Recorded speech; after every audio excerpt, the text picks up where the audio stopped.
Welcome to JCE Connect. Today we'll be discussing on pavement design, module 4, stresses in rigid pavement. The stresses in rigid pavements, there are basically three types: stresses due to environment, stresses due to external loading, and other stresses. So let's start with the stresses due to environment. Warping or curling stresses. These are mainly stresses due to temperature differential or change in the humidity or temperature or moisture uh, variations. The daily variation in atmospheric temperature causes difference in temperature between the top and bottom of the cement concrete pavement slab. This results in warping of cement concrete slab and consequent uh, development of flexural stress, and therefore uh, this is a very important factor affecting the design and performance of the rigid pavement.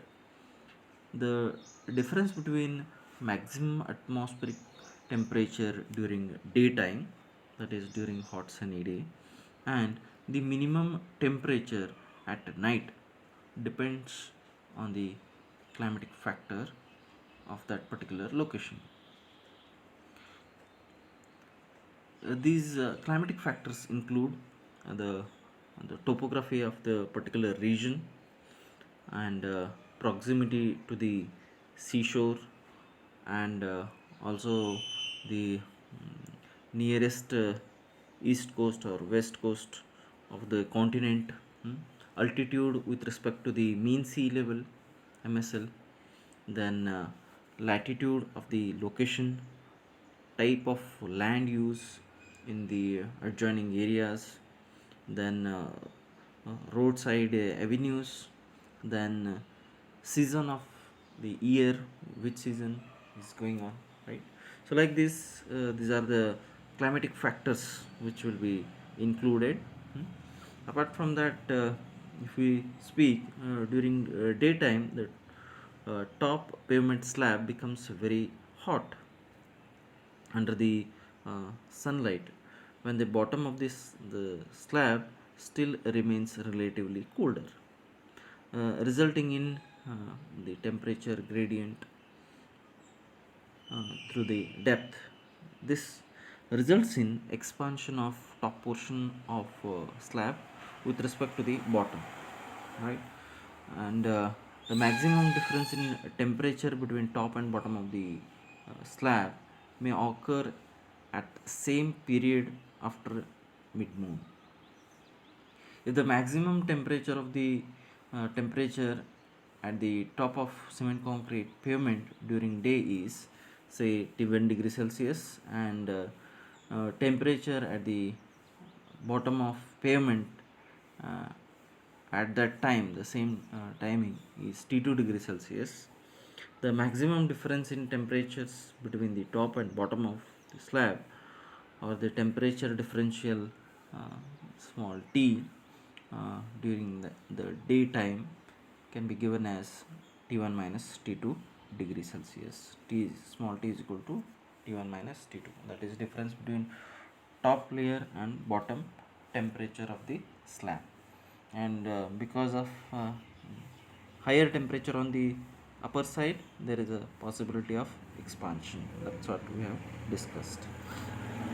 And the flexural stress developed due to temperature differential and warping of the slab is termed as warping stress, right? Warping stress.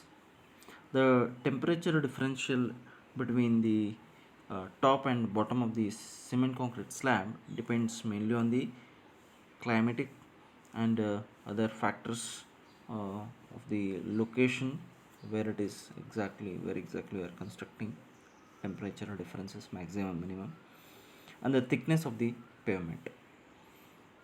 At a particular locality, higher thickness of cement concrete slab will cause a higher temperature differential, that is small t is higher between the top and bottom of the pavement.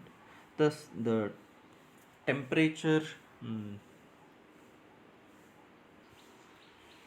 temperature difference is the main factor which affect the magnitude of the warping stress, because completely depends on the temperature difference between top and bottom of the pavement slab. The warping stress at the interior edge regions result in development of tensile stresses at the bottom of the slab, resulting during the daytime, and this is a very important point which you need to consider in the design.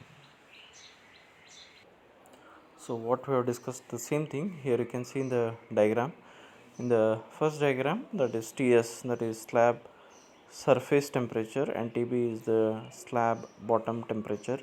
When TS is more than TB, that is top surface temperature is more than the bottom surface temperature, then there is a expansion, and when the bottom temperature is less, then there is a contraction.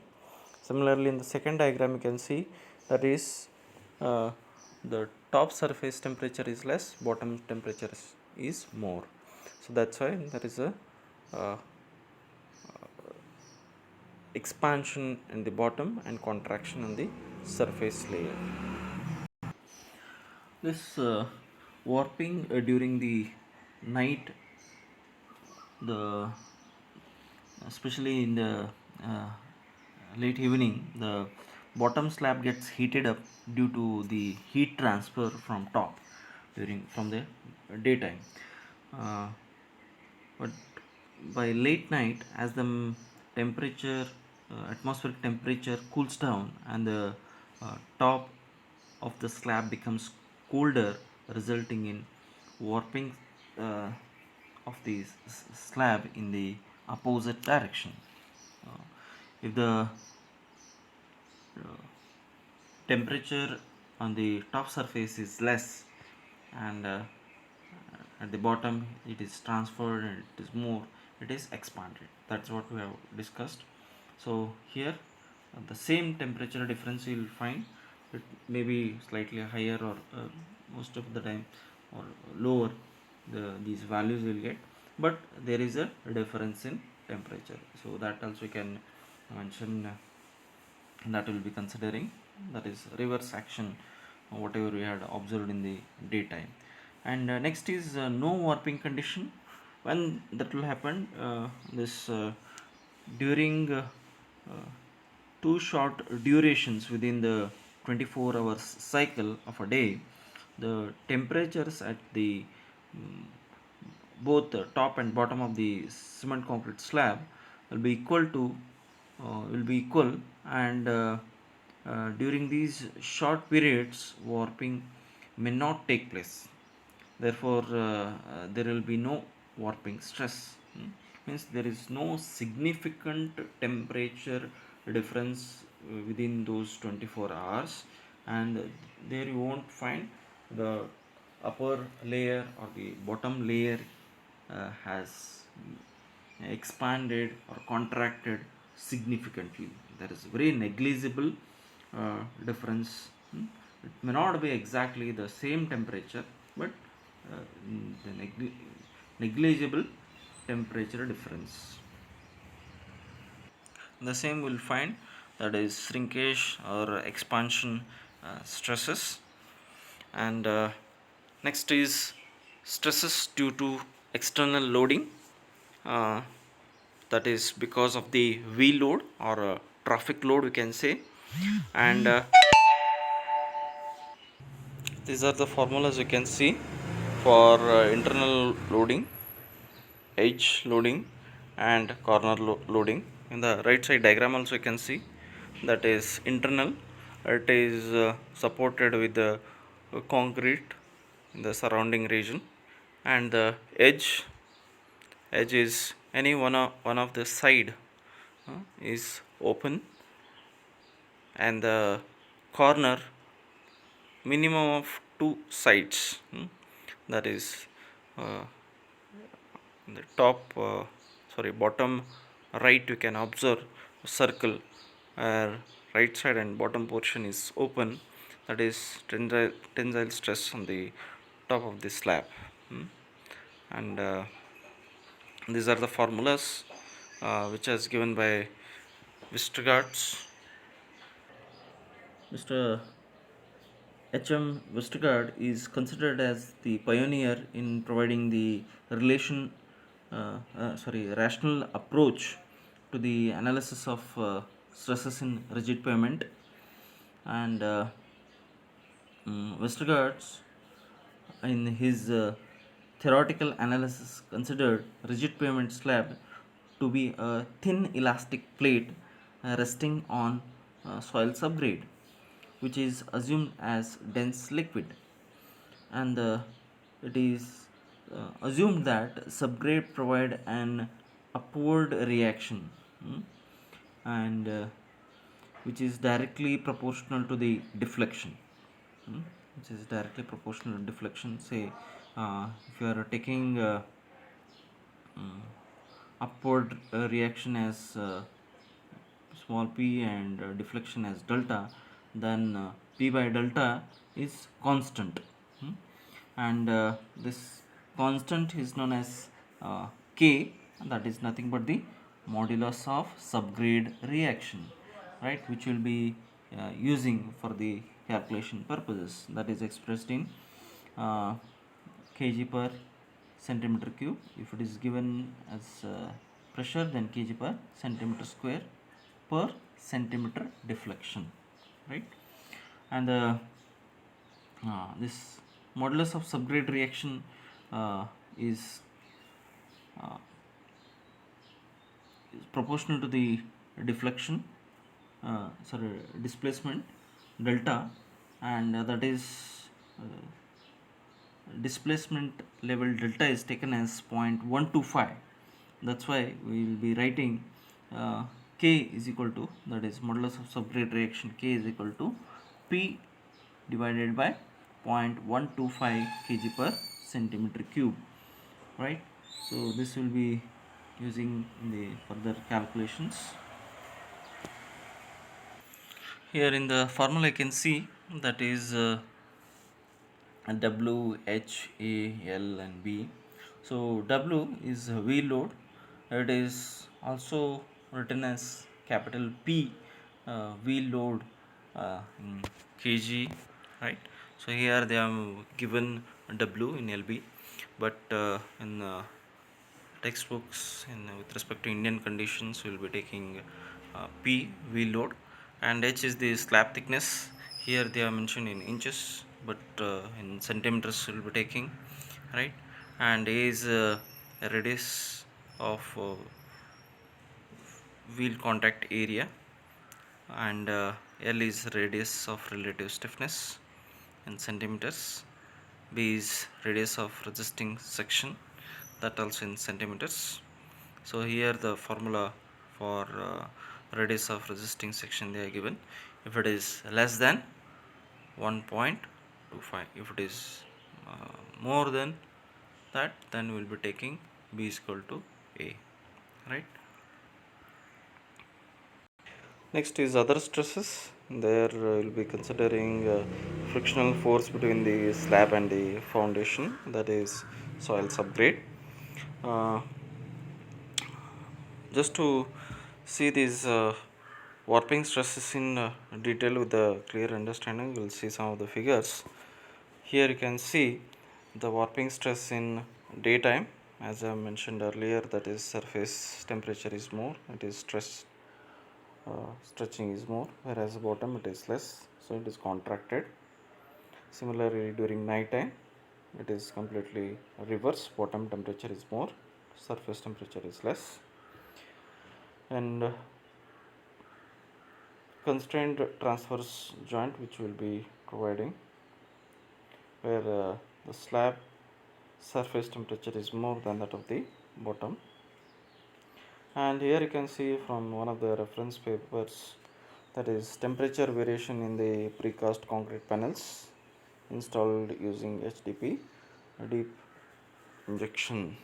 So the temperature variations are noted for different time intervals. Here on the x-axis you can find that is time of the day for different time intervals. That is early morning it is less, whereas in the afternoon, late afternoon, say at 2 to 30 to between 2 to 3 you can observe the temperature is at the highest level, right? In Fahrenheit they are mentioned, that is 112 113 up till that Fahrenheit it has gone, right? And if you put all this data in the software you will be able to observe this, that is whatever diagrams you are observing, the blue shade that is cooler, and reddish that is warmer, that is temperature is highest, that is divided in different sections, small sections, and you are observing the differences, right? How the temperature variations. This is used for deep analysis purpose. During daytime it is uh, blue, and during night time the warping is at the bottom. All right, thank you very much. So before closing we'll just see some of the important and formulas, right, which may not be covered in the other theory part. That is for calculation of warping stress, H stress, sigma t. Here you can have the simple formula, right? And this apart from this I have discussed in the next presentation also, where I made the list of formulas which we'll be using. And one more very important, radius of relative stiffness. uh, its definition, if you see, this is this was given by Westergaard, that is radius of relative stiffness small l, square root of the fourth root of EH cube divided by 12k 1 minus mu square. Here they have given mu square, or Poisson's ratio mu square, right? uh, a certain degree of resistance to slab deflection is observed by the subgrade. The tendency of slab to deflect is depends on its flexural strength, which depend on the its thickness and the strength characteristics of the pavement slab. The relative stiffness of slab with respect to the subgrade support is dependent on the properties of the slab and the pressure deformation characteristics of the subgrade material, right? So here we can see uh, that is directly proportional to the modulus of elasticity of concrete, right? And thickness of the slab, where it is inversely proportional to the subgrade modulus or modulus of subgrade reaction K, and Poisson's ratio, right? Thank you very much.